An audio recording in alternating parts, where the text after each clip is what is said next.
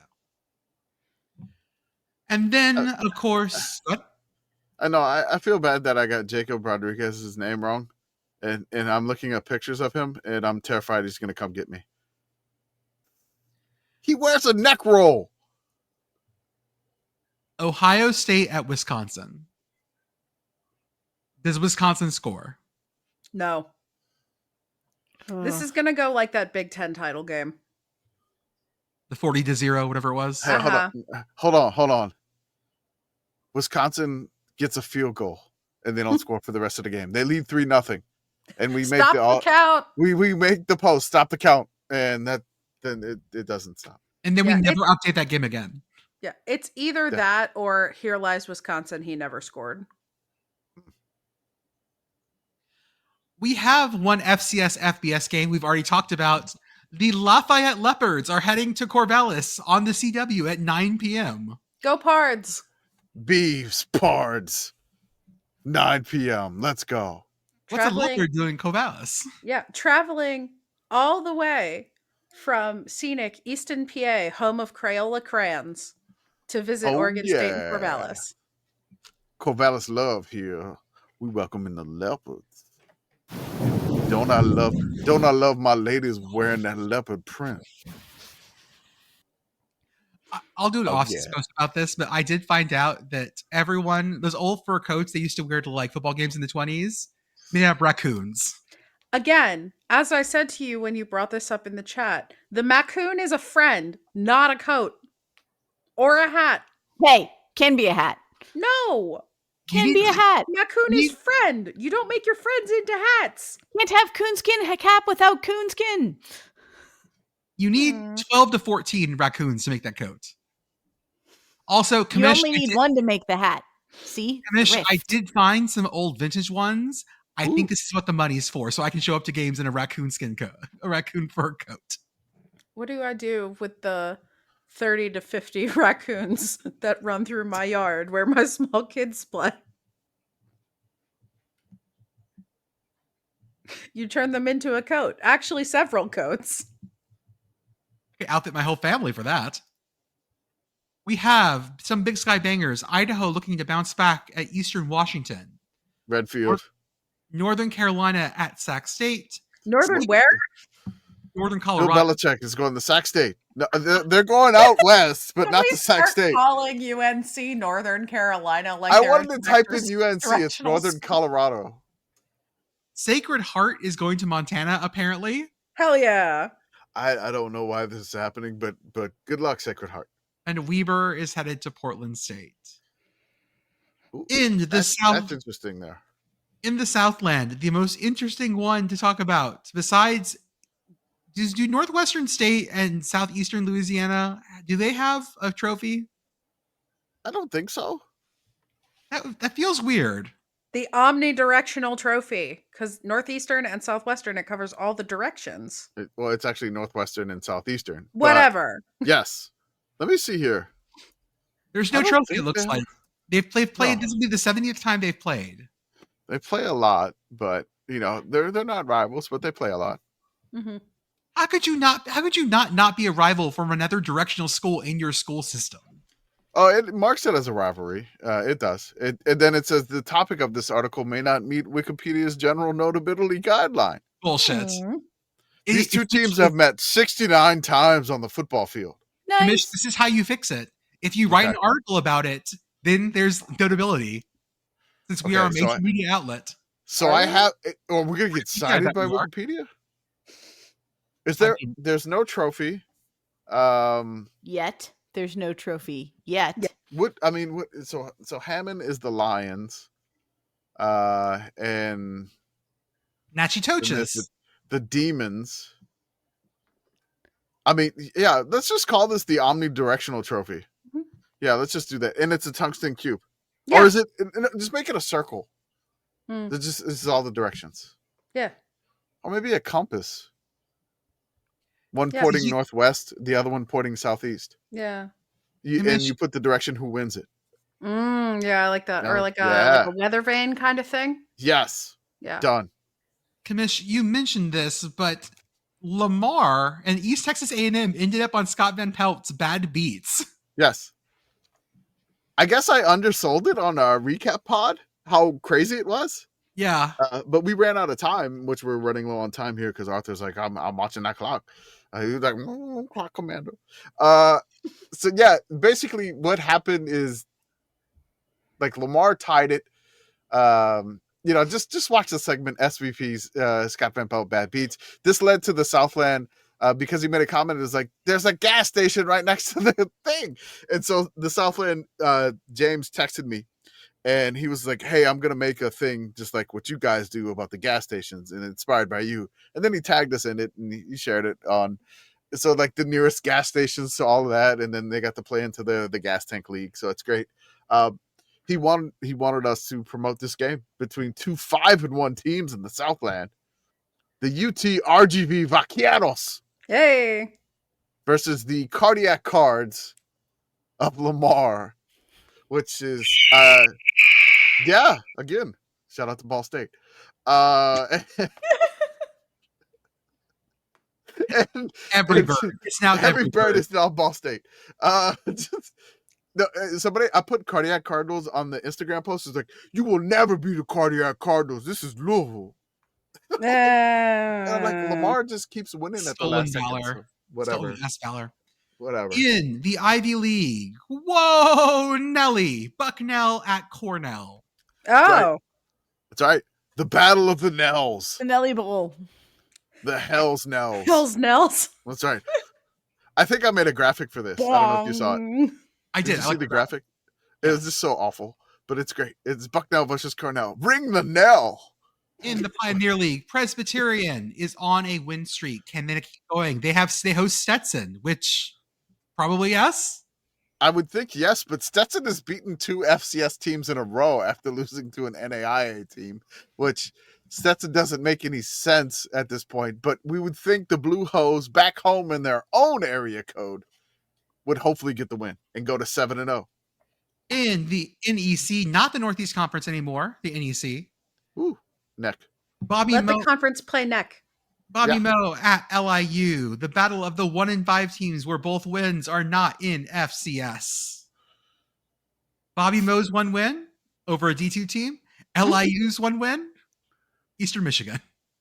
Oh, Both teams, they're both 1-5, and they still have not won a game in their own classification. Yeah, two listeners, teams alike in dignity. listeners, if you were wondering how LIU season was going after that big Eastern Michigan win, don't worry Yeah. about it. They've lost every single game.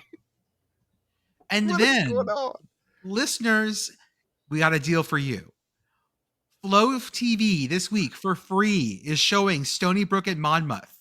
If you want to get on the Monmouth train right now with their crazy ass quarterback, this is the time to get on board with Monmouth. Okay? We've talked about them for Hawks. how many weeks now? We talk about them more than we talk about Ball State. I'm going to say yes on that one. I'm Yeah, not that gonna is deny. accurate. I love that the Monmouth is the Hawks. Do it. That's right. So that actually, I mean, I don't know if they're red-tailed hawk, but they are the Hawks. Monmouth seems to play every single game 40 to 30-ish, 40-ish to 30-ish. So if you want to see some points, it's probably going to happen. Sea Wolves versus the Hawks. Yes, that's it.